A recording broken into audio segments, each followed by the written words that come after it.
Assalamualaikum warahmatullahi wabarakatuh. Selamat siang dan salam sejahtera untuk kita semua. Peserta webinar yang kami hormati, sesuai dengan webinar pada hari ini dengan tema kolaborasi interprofesi kesehatan dalam upaya penanganan pasien COVID-19. Untuk itu, kita semua membutuhkan informasi dan menyatukan persepsi. Selanjutnya, segera kami persilakan kepada pemateri yang pertama untuk menyampaikan materinya. Narasumber yang pertama yaitu nama Ibu Inti Pijaryani, SST, MGizi, email indriberpijar@gmail.com, riwayat pendidikan yang beliau tempuh, SMA 1 Lebong Sakti Bengkulu pada tahun 2007, kemudian melanjutkan D3 di Poltekkes Bengkulu 2010, 4 Poltekkes Bengkulu jurusan gizi dan dietitian, kemudian melanjutkan S2 di Universitas 11 Maret, peminatan Human Dietitian 2018. Riwayat pekerjaan, pertama beliau sebagai PTT DTPK Kemenkes RI tahun 2014 2011 sampai dengan 2013. Kemudian tim pengumpul data pada riset SDT 2015 dan Riskesdas pada tahun 2018. Kemudian dia sebagai dosen Prodi Gizi di Stikim 2019 sampai dengan sekarang. Riwayat penelitian mungkin dengan publikasi itu membuat penelitian beliau yaitu hubungan asupan 33, omega 6 dan terhadap tumbuh kembang pada tahun 2014 dengan jurnal Media Kesehatan. Yang kedua yaitu hubungan Vicky Ethers asupan protein, omega 3, zinc, vitamin A dan status gizi dengan perkembangan anak di usia 1 sampai dengan 3 tahun 2018 dengan tesisnya. Kegiatan pelatihan beliau yang mungkin tidak bisa saya sebutkan satu persatu. Selanjutnya, untuk mempersingkat waktu, kami persilahkan kepada yang pertama untuk menyampaikan materinya kepada Ibu Indri. Kami persilahkan. Ya, terima kasih Ibu Iis selaku moderator hari ini. Terima kasih juga saya mengucapkan selamat datang kepada Ibu Astrid dan seluruh sivitas akademika di Sekolah Tinggi Ilmu Kesehatan Indonesia Maju yang hari ini sudah berkesempatan untuk berpartisipasi dalam kegiatan webinar yang diselenggarakan oleh Departemen Ilmu Kesehatan, di mana saya dapat giliran pertama untuk menyampaikan materi. Mungkin bisa dilanjutkan. Saya mengambil tema mengenai kolaborasi interprofesi tenaga gizi pada pelayanan kesehatan. Sebenarnya ini mungkin kita di pelayanan kesehatan sudah sering sekali berkolaborasi interprofesi secara tidak sadar apa yang kita lakukan itu adalah bentuk suatu kolaborasi. Next. Nah, untuk hari ini outline yang akan saya angkat menjadi topik kita adalah pertama adalah kolaborasi interprofesi itu sendiri.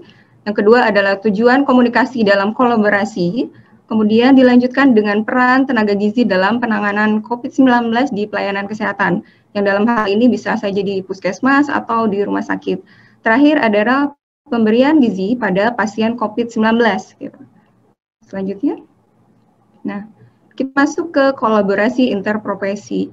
Apa sih sebenarnya kolaborasi interprofesi ya?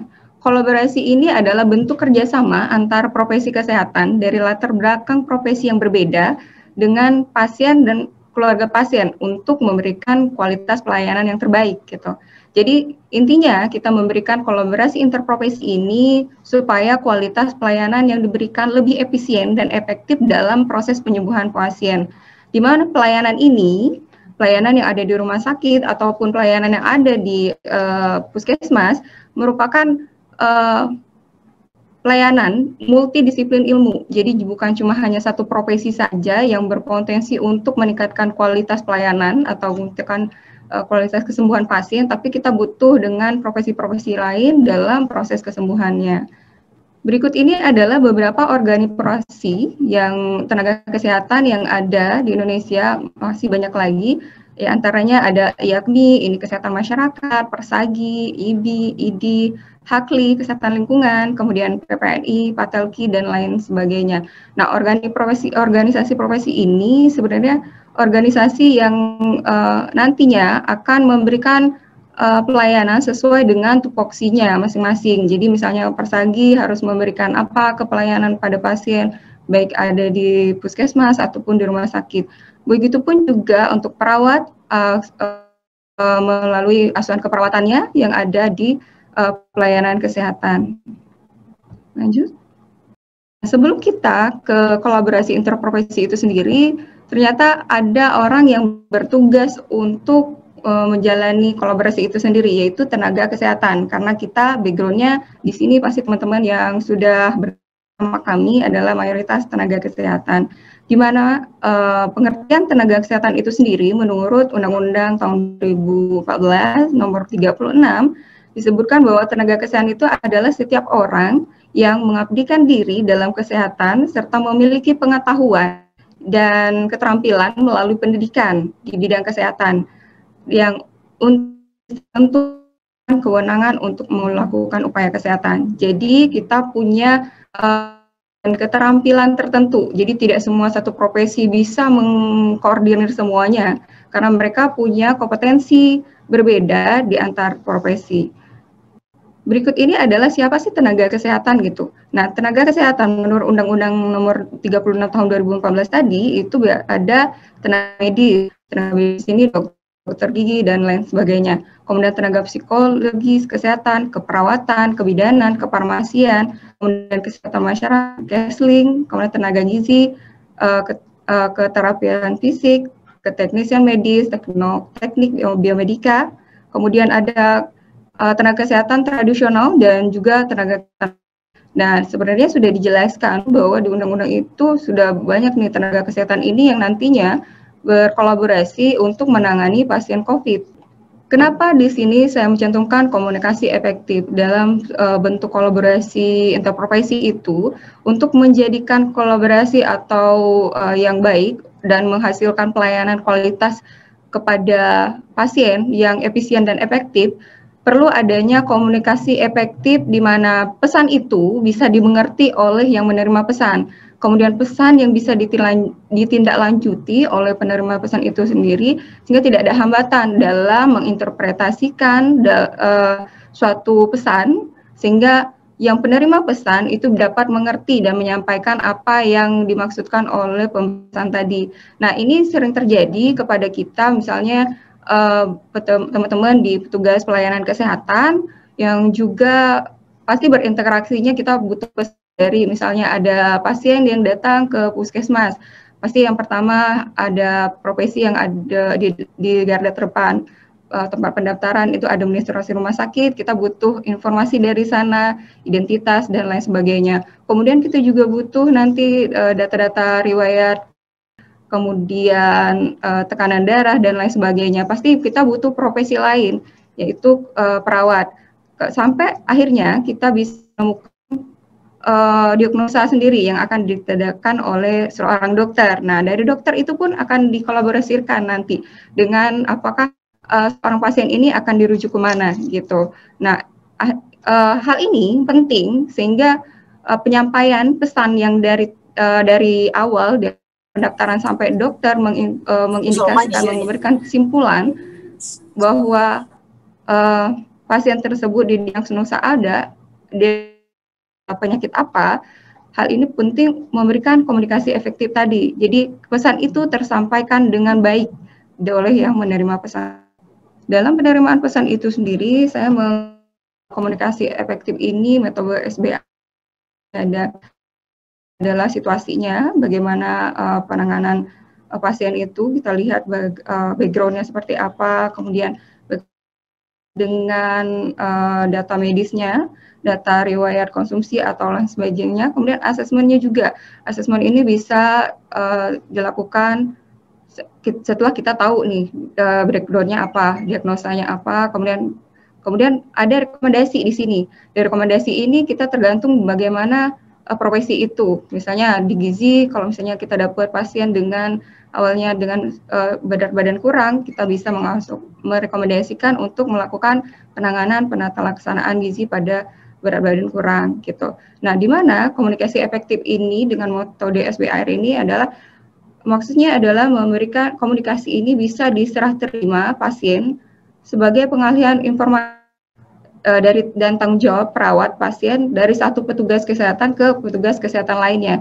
Jadi mereka lebih paham nih dari pasien, petugas yang satu ke yang lain mengerti kondisi pasien dan bisa memberikan intervensi sesuai dengan masing-masing gitu.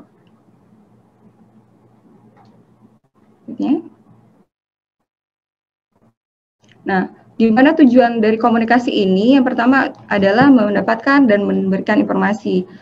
Berikutnya adalah mengubah perilaku, memperoleh tindakan, menyajikan, mengajak, dan memberi pengertian kepada si menerima pesan. Pemberian komunikasi atau ini bukan hanya sebagai petugas dengan petugas atau petugas dengan pasien, tapi ke semua pihak. Jadi semuanya harus berkolaborasi dalam mewujudkan pelayanan kesehatan yang berkualitas. Next. Nah, pentingnya komunikasi ini pada pelayanan kesehatan ini pertama komunikasi antar petugas kesehatan dan pasien. Nah, di sini digambarkan bagaimana petugas di era COVID-19 ini sebelum ke pasien pasti ada protokol kesehatan yang harus dilakukan. Mulai dari penggunaan APD yang sesuai dengan kondisi pasien, kemudian melakukan cuci tangan sesuai yang dianjurkan, sampai akhirnya petugas kesehatan itu sendiri datang ke pasien. Nah, komunikasi ini penting untuk memberikan pelayanan mutu yang aman kepada pasien. Nah, komunikasi ini juga bukan cuma sekedar ke pasien saja, tapi ke antar tugas kesehatan. Nah, karena melalui komunikasi ini yang berjalan dengan efektif, itu akan menghindari tim kesehatan menyebabkan nanti kalau misalnya ada mispersepsi komunikasi itu akan menyebabkan medical error dan dapat menciptakan kolaborasi kesehatan interprofesi yang justru tidak maksimal. Bisa dibayangkan teman-teman kalau misalnya kita mendapatkan diagnosa yang tadinya dia diagnosa A, kemudian kita taunya B gitu kan, terapinya akan juga berbeda gitu. Dan ini pernah terjadi dan beberapa penelitian juga mengindikasikan ini sering terjadi bahwa ternyata komunikasi yang tidak efektif juga akan menimbulkan medical error kepada pasien tersebut.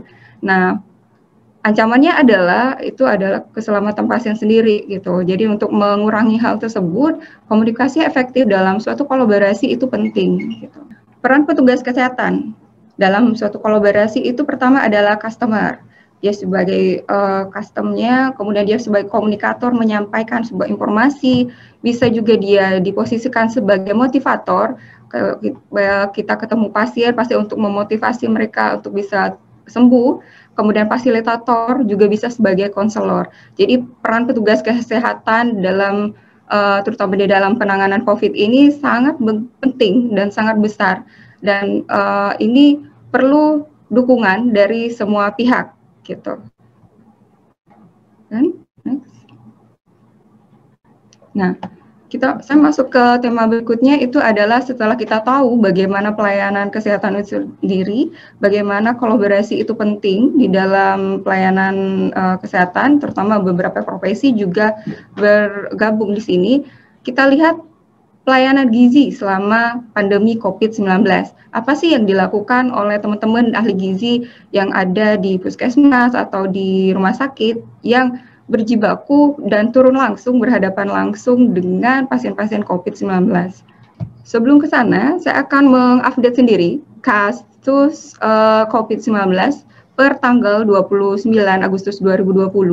Ternyata sudah ada 169.195 kasus positif. Ini terkonfirmasi pada tanggal 29 Agustus kemarin. Kemudian kasus terkonfirmasi COVID-19 di Jakarta itu sudah mencapai 38.166 kasus positif. Artinya yang dirawat pun itu sudah hampir 2.812. Jadi teman-teman di petugas kesehatan merawat kasus positif yang ada di Jakarta sudah banyak sekali ya. Kemudian secara nasional yang sudah dirawat di pelayanan kesehatan ini sendiri itu mencapai 39.132 kasus gitu.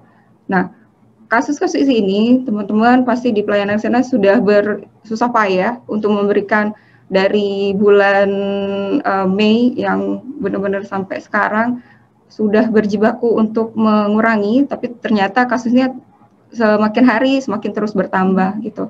Diharapkan kolaborasi interprofesi kesehatan ini bisa memberikan gambaran, kemudian arahan bahwa kita sebagai petugas kesehatan juga tidak bisa bekerja sendiri. Kami juga butuh teman-teman yang lain, profesi-profesi yang lain untuk mengurangi kasus-kasus seperti ini supaya tidak bertambah lagi di kemudian hari gitu.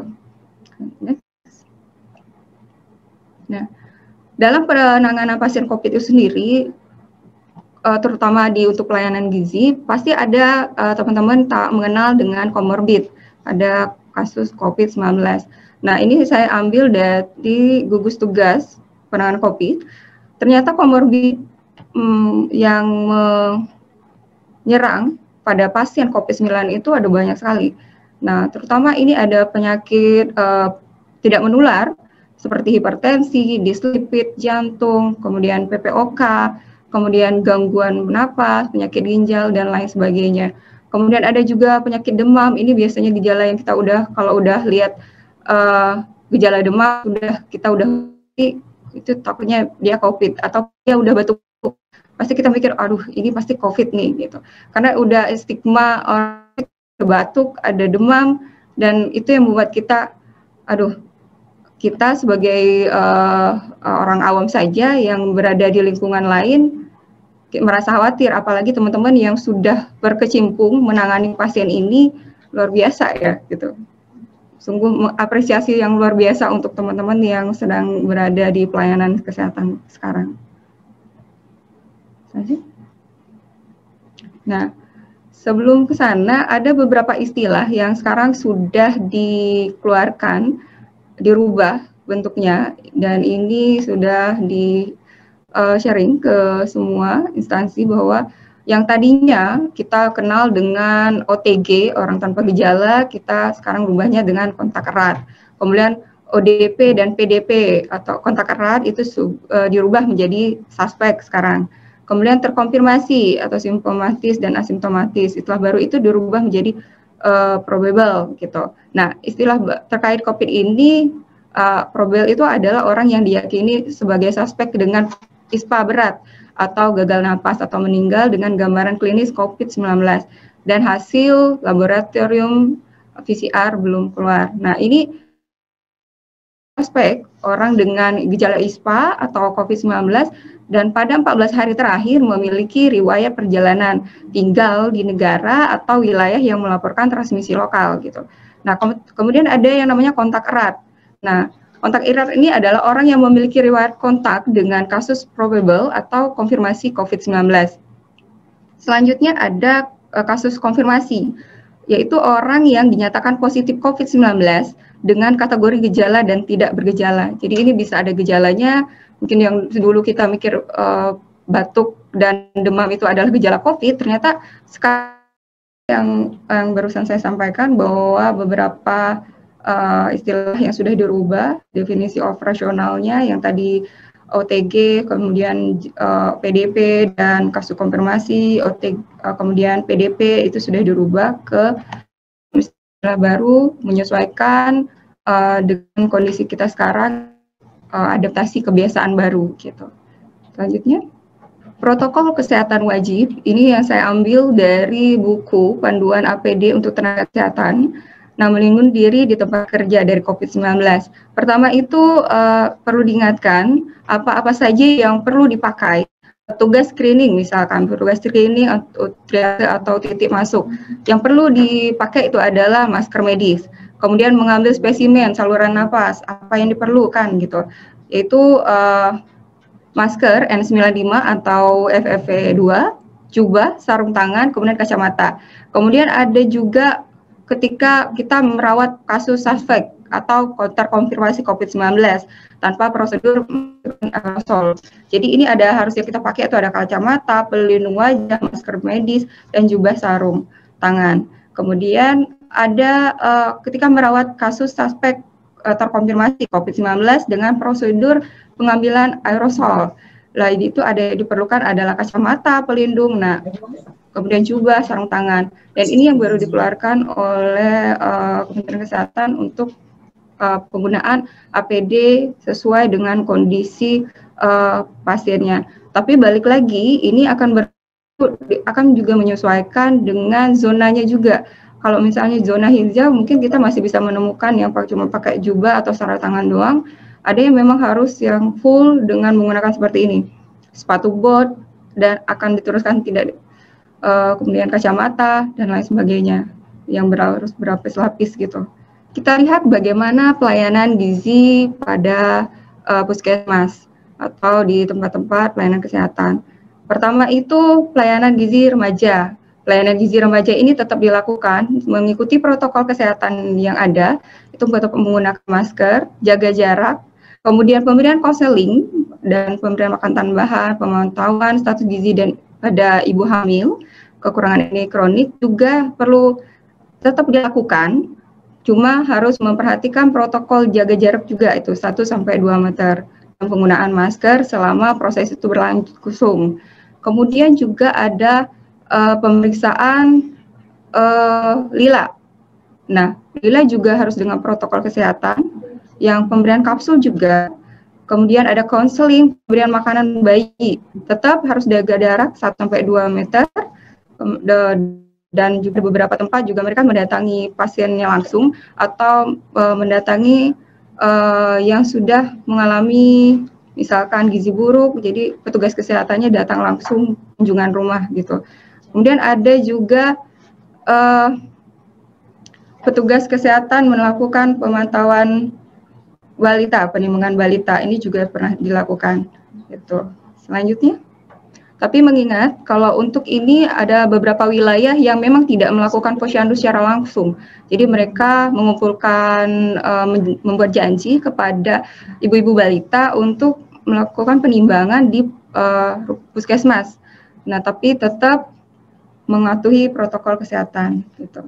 Berikutnya adalah pemberian gizi pada pasien COVID-19. Nah, setelah kita tahu nih pelayanan kesehatan yang ada di puskesmas, kita mau tahu pemberian gizi pada pasien yang sudah mengalami COVID-19. Apa sih yang dilakukan gitu? Tujuan dari pemberian gizi pada pasien COVID ini adalah saya mengambil rujukan dari buku yang dikeluarkan oleh dokter gizi klinik. Nah, Perhimpunan Dokter Gizi Klinik, di mana mereka memberikan arahan bahwa tujuan pemberian gizi itu pertama adalah memenuhi kebutuhan gizi makronutrien dan mikronutrien untuk tenaga kesehatan dan pasien, kemudian meningkatkan status imun, kemudian mempertahankan dan meningkatkan status gizi, memperbaiki kondisi klinis pasien, menyediakan siklus menu 14 hari. Ini yang dilakukan oleh teman-teman yang ada di rumah sakit. Kemudian selanjutnya, kebutuhan gizi ini disesuaikan dengan kondisi pasien. Jadi misalkan kondisi pasien itu stabil, kebutuhan kalorinya dipertimbangkan itu sekitar 30-35 kilokalori per kilogram berat badan per hari. Kemudian untuk ODP, PDP yang tadi yang sudah kita ganti menjadi suspek, itu 30 kilokalori per kilogram berat badan per hari. Nah, untuk PDP atau suspek tadi, kondisi berat kritis itu tergantung malnutrisinya. Misalnya kurang dari 16 kg meter kuadrat, ini akan kita berikan 25-30 kilokalori per kilogram berat badan per hari. Nah, target ini maksimal diberikan kepada pasien itu maksimal itu 60%. Jadi untuk hari pertama tergantung dengan kondisi pasien itu sendiri untuk menghindari namanya overfeeding pada pemberian diet ini gitu. Pemberian makronutrien ini seperti karbohidrat 50-60% kebutuhan energi totalnya. Misalkan pasien bisa diberikan sekitar 200 kalori atau 300 kalori dalam kali makan. Kemudian protein juga bisa 1-2 kilogram per badan per hari atau sekitar 15-25% kebutuhan energi totalnya. Kemudian ada lemak. Lemak itu bisa kita berikan sekitar 25-30% kebutuhan energinya per hari. Jadi ini nanti disesuaikan dengan kondisi pasien tadi. Nah, untuk pemberian mikronutrien pada pasien COVID-19, untuk vitamin A kita akan berbeda, ini untuk perempuan dan laki-laki, itu perempuannya sekitar 600 RE per hari, kemudian untuk laki-laki 650 RE per hari.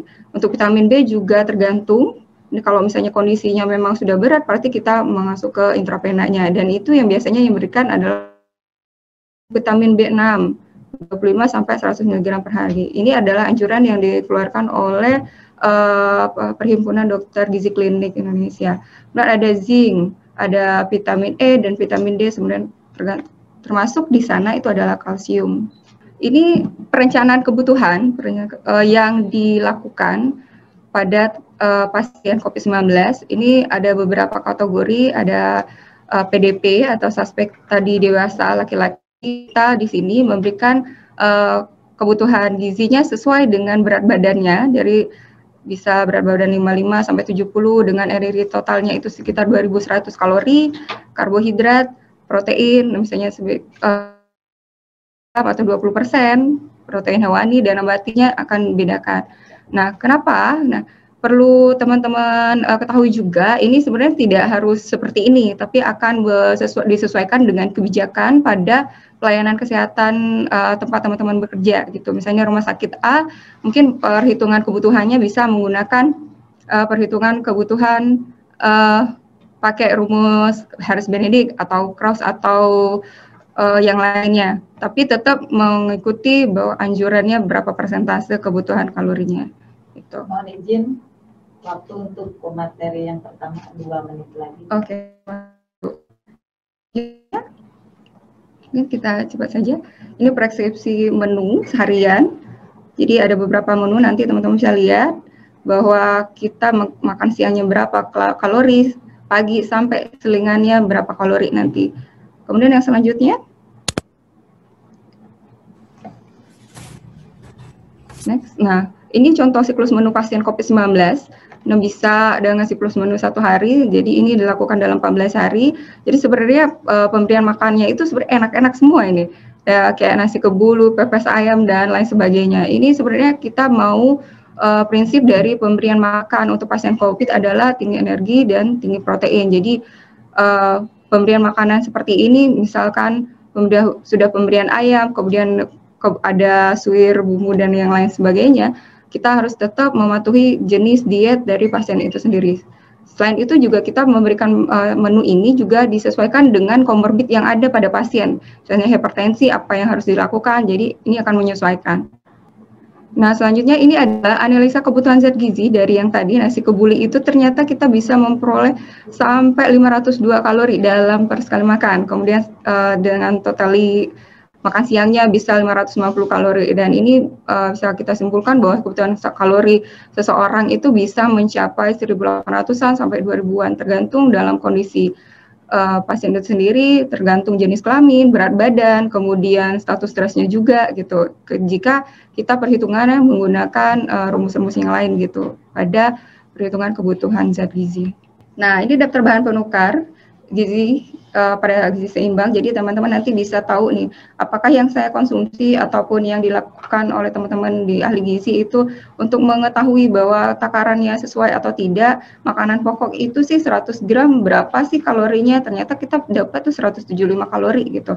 Terus kemudian buah-buahan yang sudah kita konsumsi, kita mengkonsumsi misalnya 2-3 porsi, atau pisang Ambon sedang dengan ukuran 50 gram itu ternyata kita cuma dapat 50 kalori. Nah, ini yang kita praktekkan pada pasien-pasien COVID-19. Direncanakan, perencanaan ini dibutuhkan untuk meningkatkan kualitas peningkatan kesembuhan pasien dengan memberikan makanan yang tepat dan sesuai dengan kondisi pasien. Ada beberapa artikel yang sebenarnya sudah dilakukan, itu adalah ahli gizi pada pasien COVID ini menganjurkan untuk protein dan energi tinggi. Kemudian virus corona ini sebenarnya bisa diatasi dengan memberikan makanan yang gizi seimbang, itu kunci sebagai peningkatan tingkat imunitas kita gitu. Dan selanjutnya, nah ini yang dilakukan oleh salah satu petugas gizi yang ada di lapangan. Ini seorang tenaga gizi ini artikelnya ada di UNICEF. Indonesia. Teman-teman bisa buka nih bahwa beliau ini melakukan tetap pelayanan sampai ke rumah-rumah pasien untuk memberikan edukasi gizi atau bagaimana tata cara pemberian PMT yang baik buat anak, kemudian ASI eksklusif, dan juga di sini juga dilakukan pemberian edukasi dengan membuat WhatsApp group gitu. Jadi ada WhatsApp group sendiri untuk memberikan, misalnya ada dapat kasus apa, nanti akan di-share di WhatsApp gitu. Rekomendasi APD tadi yang seperti yang saya jelaskan. Dan terakhir, nah ini referensi yang saya ambil dalam materi hari ini. Mungkin itu saja yang bisa saya sampaikan pada hari ini. Saya kembalikan kepada Ibu Moderator, kepada Ibu Iis. Saya persilakan Ibu. Baik, terima kasih kepada Pemateri yang pertama sudah menyampaikan materinya dengan secara gamblang, jelas,